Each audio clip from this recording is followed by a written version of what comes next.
C'est en train de commencer à prendre position en territoire africain. Ça va arriver chez nous, ça s'appelle Eurogenfor. Eurogenfor n'est pas constitué que de gendarmes.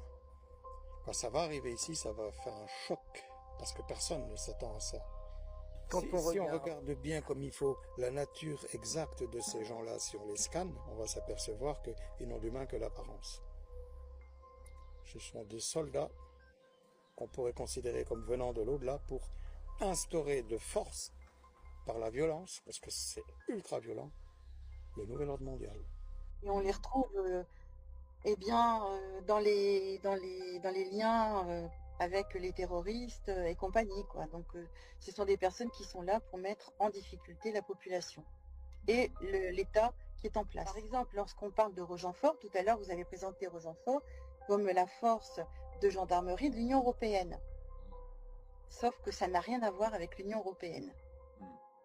Donc c'est là l'ambiguïté.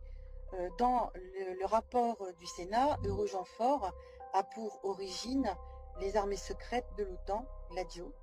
Et donc il arrive à un moment donné où ces armées ne parviennent plus à se faire financer au niveau privé. Et donc Alliot-Marie va intégrer Eurogenfor dans les comptes de l'État. Eurogenfor est mis en place par la France, mais en collaboration avec l'Italie, l'Espagne, le Portugal et les Pays-Bas. Le siège se trouve en Italie, les locaux sont gracieusement prêtés par l'Italie, et la langue officielle, eh bien, c'est l'anglais. Alors, ce qui est important aussi de noter, c'est que cette armée, eh bien, a l'immunité. Alors, qui a donné l'immunité à cette armée? Bonne question. Et Eurogenfor est dirigé par un conseil de ministres interministériels qu'on appelle le CIMA. Alors, ils ont aussi la possibilité d'intervenir dans tous les pays sans demander l'autorisation à l'État concerné. Alors, pour financer cette armée, eh bien, c'est là que le gouvernement français va geler des lignes de budget auprès de la gendarmerie et de la police.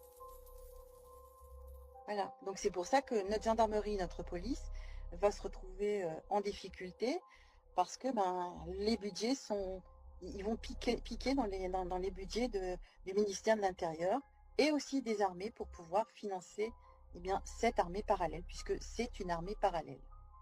Avez-vous une idée du budget dont vous parlez, le budget français par exemple, pour Eurogenfor? Alors, je vous avoue que de tête, non, j'ai pas l'idée, sachant que pour retrouver ça dans les comptes du ministère des Finances publiques, c'est très compliqué parce qu'en fait, ils jouent sur les intitulés des comptes. Auparavant, on avait quelque part une espèce de comptabilité analytique, on pouvait définir qui revenait à quoi, tandis que là, on parle de défense. Alors, de défense, on y met tout qu'on veut, quoi. Donc, c'est quelque peu compliqué. Et quelle est la mission officieuse alors de Rogenfor aujourd'hui, dit en quelques mots simples, facilement compréhensibles? Quel est leur terrain de jeu, si je puis dire? Alors, des terrains de jeu, ils en ont plusieurs. D'après ce que nous, on a pu observer, et surtout la manière dont on a pu découvrir l'existence de Rogenfor, c'est dans les pays comme au Mali, au Yémen. Donc ils interviennent de façon, non, en dehors du respect protocole en fait, et on les retrouve,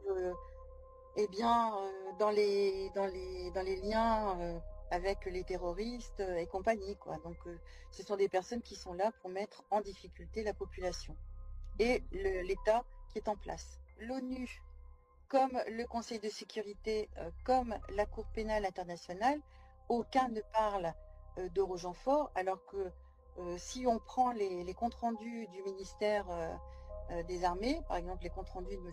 Le Drian à l'époque, il mentionne des guerres hybrides.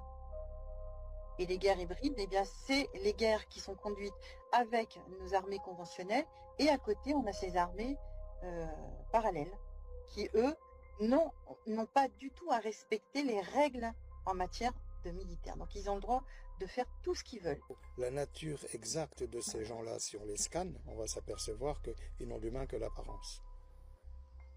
Ce sont des soldats qu'on pourrait considérer comme venant de l'au-delà pour instaurer de force, par la violence, parce que c'est ultra violent, le nouvel ordre mondial.